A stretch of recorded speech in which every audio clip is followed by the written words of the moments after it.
MCC पारित गर्नुको प्रभावी देखिँदैछ राजेन्द्र लिङ्गदेलको टिप्पणी। एमसीसी सम्झौता पारित गरेपछि समस्या ताती लागेर आयो। स्वतन्त्र चुनावी सरकार गठन गर्न राप्रपाको माग। एमाले सचिव अर्यालको दाबी। एमसीसी मार्फत नेपालमा अमेरिकी सेना आउँदैछ। एसपीपी बारे प्रधानमन्त्रीले संसदमा वास्तविक जानकारी दिनुपर्छ। गगन कुमार थापा। एमसीसी विरुद्ध नौ कम्युनिस्ट पार्टीको संयुक्त वक्तव्य। प्रधानमन्त्रीको अमेरिका भ्रमण तुरुन्तै रद्द गर्नुपर्छ। एसपीपीले निम्ताएको तरङ्ग राष्ट्रतर्फ उद्धव भएका हुन् देउबा। अमेरिकी एसपीपी सम्झौताले नेपाललाई सैनिक गठबन्धनतिर लैजाने सङ्केत गर्छ भीम रावलको भनाई। अमेरिकासँग सैनिक समेत सम्झौताको प्रस्ताव चौतर्फी विरोध हुँदा पनि पछाडि हटेनन् देउबा। महन्त ठाकुरतिर नजिकै डाबाबुरम भट्टराई। एसपीपी विवाद झनै चर्कियो। प्रस्तावित एसपीपी नेपालका लागि घातक वैदेशिक हस्तक्षेपको कडा प्रतिवाद गर्न अनेरा सहयोगको अपील। अमेरिकी एफसीसी प्रस्ताव स्वीकार नगर्न सरकारलाई अनरसको दबाव। देउबामाथि निकै ठुलो सङ्कट आउने सङ्केत। आरोपित श्रेष्ठले डीएनए परीक्षण गरिने। अर्थमन्त्री जनार्दन शर्माको पद जोगियो। एसईको रिजल्टबारे ठुलो खबर। कक्षा 12को रिजल्ट कहिले आउँदैछ र एसईको रिजल्ट यति गते आउने सम्पूर्ण जानकारी आजकै समाचारमा। ट्रिनिटी कलेजका सुरक्षा गार्डमाथि खुकुरी प्रहार। 4 जना विद्यार्थी प्रहरीको नियन्त्रणमा। त्रिभुवन अन्तर्राष्ट्रिय विमानस्थलमा आज देखियो विमान दुर्घटनाको दृश्य र आगो लागेको दृश्य। आखिर के हो त वास्तविक, यसबारे पनि जानकारी। प्रधानमन्त्री देउबाले रोके अर्थमन्त्री जनार्दन शर्माको राजीनामा। ममको डल्ला अड्किएर मृत्यु भएपछि एम्स अस्पतालमा जारी रह्यो एडभाइजरी। मेरो श्रीमान खै भन्दै अर्केको श्रीमान खोज्न जाने। राज्य मन्त्री विमला ओलीको प्रकरण। बजेट प्रस्तुत हुने दिन संसद अवरुद्ध गर्ने नेकपा एमालेको तयारी। एसपीपी बारे प्रधानमन्त्रीले संसदमा जवाब दिनुपर्छ।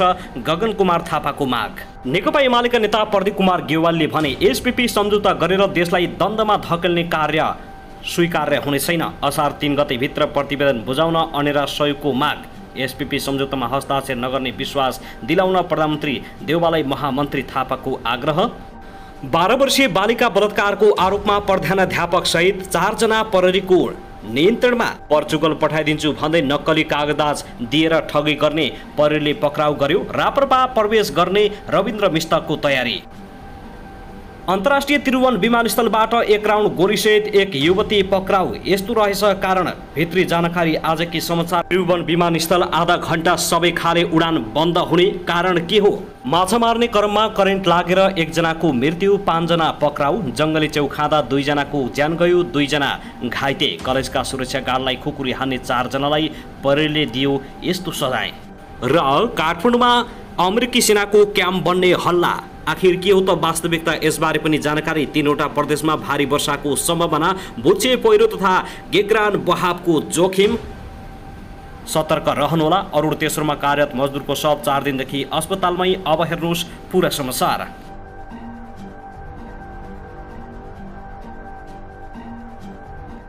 दर्शकबिन नमस्कार। युट्युब च्यानल नेपाली खबर मिडियामा तपाईहरूलाई हार्दिक स्वागत छ। यदि हाम्रो च्यानललाई अहिलेसम्म सब्स्क्राइब गर्नुभएको छैन भने सब्स्क्राइब गरी नजिक रहेको बेल आइकन दबाई हामीसँग जोडिनुहोला। दर्शकबिन सदाझै आज पनि हामी तपाईँहरूमाझ देशभरका विभिन्न खबरका साथ उपस्थित भइसकेका छौँ। यो भिडियोलाई अन्तिमसम्म हेरी हामीले साथ दिनुहोला। दर्शकबिन हाम्रो मेहनतको लागि एउटा सानो लाइक गर्न भने नभुल्नुहोला। कहाँदेखि हेर्दै हुनुहुन्छ, के भन्न चाहनुहुन्छ, तपाईँको मनमा प्रतिक्रिया अवश्य पनि कमेन्ट गर्न नभुल्नुहोला।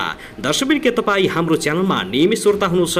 यदि नियमित हुनुहुन्छ भने तल कमेन्ट बक्समा नियमित अथवा रेगुलर लेख्नुहोस्। यदि तपाईँ नयाँ हुनुहुन्छ भने सब्स्क्राइब गरी जोडिनुहोस् ताकि नयाँ अपडेटका साथ हामी तपाईँहरूमाझ दैनिक रूपमा उपस्थित हुने गर्दछौँ। हाम्रा अपडेटहरू के कस्तो लागिरहेका छन्, सल्लाह सुझाव प्रतिक्रिया कमेन्ट बक्समा छोड्न नभुल्नुहोला। दर्शकबिन आउनुहोस् आजको पहिलो खबरतर्फ लागौँ। काठमाडौँको कालिका स्थानमा रहेको ट्रिनिटी कलेजमा कार्यरत सुरक्षा गार्डलाई खुकुरी प्रहार गरेको अभियोगमा 4 विद्यार्थी पक्राउ परेका छन्। पक्राउ पर्नेमा म्याग्दीबेनी नगरपालिकाका 18 वर्षीय जोसेन बानिया, रामेछाप मन्थलीका 18 वर्षीय विपिन खत्री, ओखलढुङ्गा माने भन्ज्याङ 6 का 18 वर्षीय प्रतीक खतिवडा र काठमाडौँ टोखा 6 का 18 वर्षीय सञ्जीव भण्डारी रहेका छन्। गैराती 1:30 बजे कलेजमा कार्यरत सुरक्षा गार्डमाथि धारिलो हतियार प्रहार गरी उनीहरू फरार भएका थिए। घटनाको सूचनापछि प्रहरी बिर्त सिंहदरबार प्रहरी टोली खोटिएको थियो। धारिलो हतियार प्रहारबाट बायाँ टाङ मुनि चोट लागेको गार्डको मोडेल अस्पतालमा उपचारपछि डिस्चार्ज भएको र अवस्था सुधार उन्मुख रहेको प्रहरीले जनाएको छ। कक्षा 11 मा पढ्ने विद्यार्थीहरूबीच करिब 10 दिन अगाडि कलेज प्राङ्गणमा बास्केटबल खेल्दा भएको विवादको विषयलाई लिएर कलेजमा दुई पक्षबीच भएको झडपमा सुरक्षा गार्डले छुट्याएका थिए। सोही घटनाको रिसिभी सान्न गार्डमाथि खुकुरी प्रहार गरेको प्रहरीको प्रारम्भिक अनुसन्धानमा खुल्न आएको जनाइएको छ। त्यसैगरी आउनुहोस् अब अर्को खबरतर्फ लागौं। अमेरिकाको स्टेट पार्टनरशिप प्रोग्राम एसपीपी अगाडि बढाउने प्रधानमन्त्री शेरबहादुर देउबाको तयारीप्रति विभिन्न नौ कम्युनिस्ट पार्टीले विरोध जनाएका छन्। संयुक्त रूपमा विज्ञप्ति जारी गरेर नेपालले एमसीसी संसदबाट अनुमोदन गरेपछि नेपालमाथि अमेरिकाको हस्तक्षेप बढेको बताएका हुन्। संयुक्त विज्ञप्तिमा भनिएको छ, यो नेपाली सेनाको सहभागिता अमेरिकाले नेपाली सेनालाई आफ्नो सेनाको अङ्ग बनाउने र सामान्यतः दक्षिण एसिया क्षेत्र र विशेषतः चीनमाथिको सैन्य हस्तक्षेपका निमित्त नेपालका सैन्य अखाडालाई निर्वाध प्रयोग गर्ने योजना आधारित छ। हामी सार्वभौम तथा स्वाधीन नेपालमाथि अमेरिकी साम्राज्यवादको यस प्रकारको ठाडो दबाव तथा हस्तक्षेपको घोर विरोध एवं भर्सना गर्दछौँ र नेपालको सार्वभौमिकता तथा राष्ट्रिय स्वाधीनतामाथि हस्तक्षेप नगर्न जोडदार माग गर्दछौँ। उनीहरूले प्रधानमन्त्री देउबाको अमेरिकामा भ्रमण रोक्न माग समेत गरेका छन्। आजको संसद बैठकमा समेत अमेरिकाको स्टेट पार्टनरशिप प्रोग्राम एसपीपी बारे प्रधानमन्त्री देउबाले स्पष्ट जवाब दिनुपर्ने माग सांसदहरूले गरेका छन्। दर्शकबिन त्यसैगरी आउनुहोस् अब अर्को खबरतर्फ लागौं। नेपाली कांग्रेसका महामन्त्री तथा सांसद गगन कुमार थापाले स्टेट पार्टनरशिप प्रोग्राम एसपीपी को विषयमा संसदमा कुरा उठेपछि प्रधानमन्त्री शेरबहादुर देउबाले जवाब दिनुपर्ने बताएका छन्। प्रतिनिधि सभाको बैठकमा बोल्दै उनले भने एसपीपी को विषयमा गम्भीर ढङ्गले उठेको छ। रक्षा मन्त्रालय पनि प्रधानमन्त्रीले नै जिम्मेवारी लिनु भएकाले उहाँले संसदमा आजै आएर त्यस बारेमा जानकारी दिनुपर्छ। साथै उनले एसपीपी सम्झौताका कुन सरकारको पालामा अगाडि बढ्यो अध्ययन गर्नुपर्ने समेत बताएका छन्। उनले भने यो सम्झौता के हो, कहाँबाट आयो, यो 10 बुँदा बाहिर आएको एउटा पक्ष हो, असत्य हो, सेनाका प्रवक्ता भन्नुहुन्छ त्यसबारे थाहा छैन। 2019 मई पूर्ववर्ती सरकारको बारेमा प्रस्ताव आएको देखिन्छ। सरकारले संसदलाई जानकारी दिनुपर्छ। संसदबाट एमसीसी अनुमोदन गरे जस्तै विकास साझेदारीको विषय अमेरिका, चीन सबै शक्ति राष्ट्रहरूसँग मिल्नुपर्ने बताएका छन्। उनले थपे तर नेपाली संलग्न हुने कुनै पनि साझेदारी छिमेकी होस् वा शक्ति राष्ट्र होस् नेपाल सहभागी हुन मिल्दैन। सामरिक विषय जहाँ आउँछ हामी शक्ति राष्ट्रको छेउमा जान पनि मिल्दैन। संविधानले मात्रै होइन हामीलाई इतिहासले पनि दिँदैन। नेपाललाई सामरिक स्वार्थमा जोड्न नमिल्ने कुरा कांग्रेसले पनि एकमत रहेको बताएका छन्। पछिल्लो समय अमेरिकाले नेपालसँग स्टेट पार्टनरशिप प्रोग्राम एसपीपी को विषयमा 10 बुँदे सम्झौता गर्न लागेको कुरा बाहिरिएको छ। दर्शकबिन त्यसैगरी आउनुहोस् अब अर्को खबरतर्फ लागौं। त्रिभुवन अन्तर्राष्ट्रिय विमानस्थलबाट गोलीसहित एकजनालाई प्रहरीले नियन्त्रणमा लिएको छ। आन्तरिक उडानतर्फको प्रस्थान ह्यान्ड ब्यागेज चेकिङ एरियाबाट एक राउन्ड गोलीसहित सरलाई हरिपुर नगरपालिका 7 बस्ने 36 वर्षीय किरण कुमारी सिंहलाई मंगलबार साँझ प्रहरीले पक्राउ गरेको हो। बुधबारको उडान मार्फत काठमाडौँबाट जनकपुर जान लागेकी सिंहले ल्याएको झोला ह्यान्ड ब्यागेज चेकिङ एरियाको एक्सरे मेसिनमा जाँच गर्ने क्रममा गोली फेला परेको प्रहरीले जनाएको छ। उनलाई आवश्यक अनुसन्धान एवं कारबाहीको लागि प्रहरी वीरता गौशाला पठाइएको छ।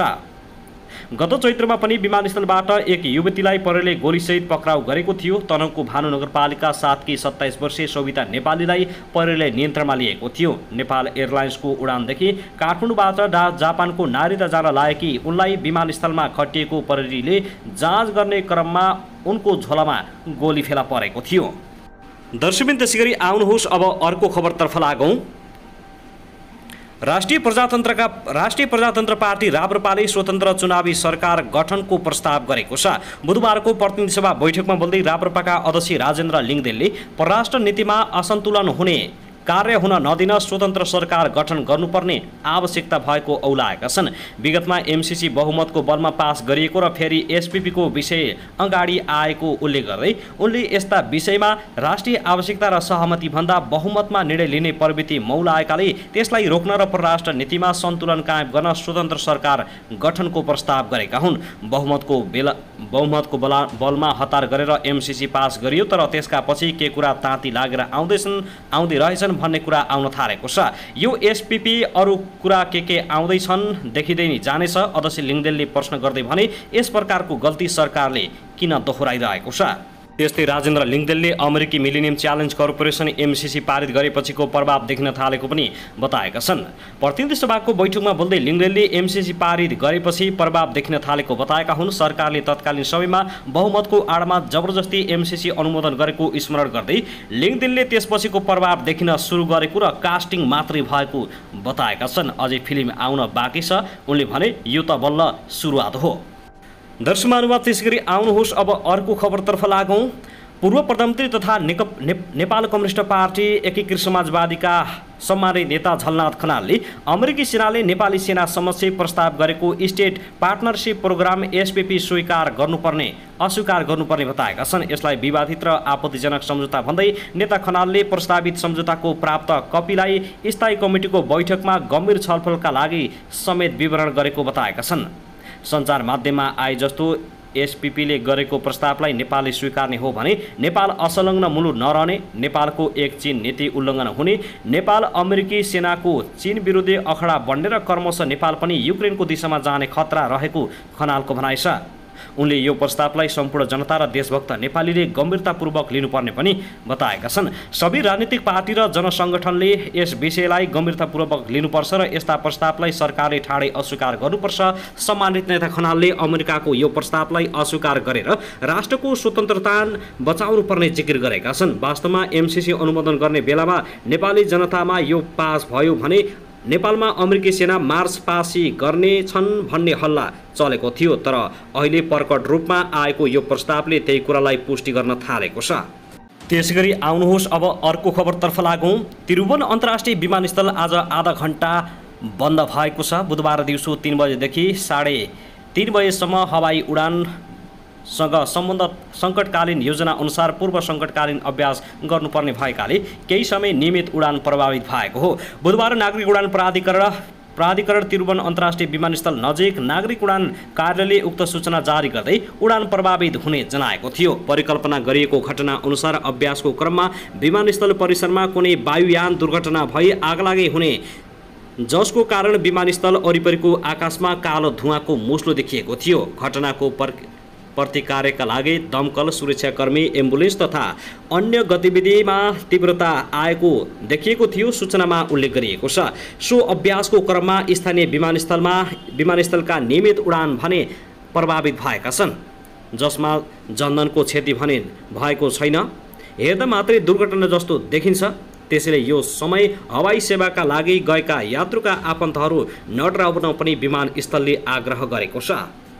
साथै आउनुहोस् अब अर्को खबरतर्फ लागौँ। ओखलढुङ्गाको चम्पादेवी गाउँपालिका 7 फुलबारी टोलका एकै घर परिवारका 4 जनाले जङ्गली च्याउ खाँदा 2 जनाको मृत्यु भएको छ भने 2 जना बिरामी परेका छन्। जेठ 28 गते आफ्नै बारीमा उम्रिएको च्याउ पकाएर खाएका स्थानीय 93 वर्षीय मनमाया विष्ट, निजको छोरा 27 वर्षीय राजन विष्ट, राजनको श्रीमती 24 वर्षीय ढककुमारी लामिछाने र 16 वर्षीय छोरी रश्मिता विष्ट बिरामी परेका थिए। च्याउ खाएर बिरामी भएका 4 जनालाई उपचारको लागि मिसन अस्पताल ओखलढुङ्गा पठाइएकोमा उपचारको क्रममा ढककुमारी लामिछानेको सोही अस्पतालमा मृत्यु भएको थियो। अन्य 3 जनालाई थप उपचारको लागि काठमाडौँको टिचिन अस्पताल पठाइएकोमा उपचारको क्रममा मनमाया विष्टको 31 गते मृत्यु भएको तथा अन्य 2 जनाको सोही अस्पतालमा उपचार भइराखेको जिल्ला प्रहरी कार्यालय ओखलढुङ्गाले जनाएको छ।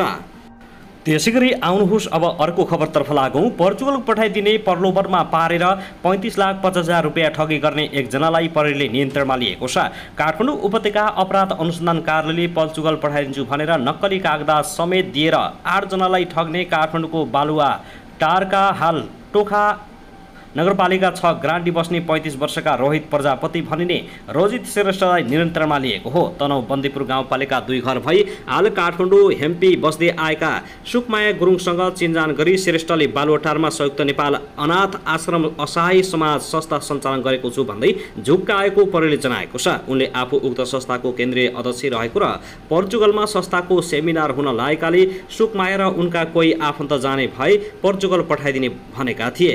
पोर्चुगलमा पुगेपछि काममा समेत लगाइदिन्छु भन्ने विश्वास दिलाएर भिसा प्रक्रिया तथा हवाई टिकटको लागि भन्दै सुकमाया सहित 8 जनाबाट 33,50,000 रुपियाँ लिएको प्रहरीले जनाएको छ। उनले सुकमाया लगायतका व्यक्तिहरूको नाममा जारी गरिएको भनिएको हवाई टिकट तथा भिसा समेत नक्कली भएको पाइएपछि उनीहरू ठगीमा परेको खुल्न आएको छ। रकम लिएर फरार भएका रोहितलाई अपराध अनुसन्धानको टोलीले सोमबार बेलुकी 7 बजे बालोटारबाट पक्राउ गरेको हो। उनलाई कानुनी कारबाहीका लागि जिल्ला प्रहरी परिसर काठमाडौँ पठाइएको कार्यालयले जनाएको छ।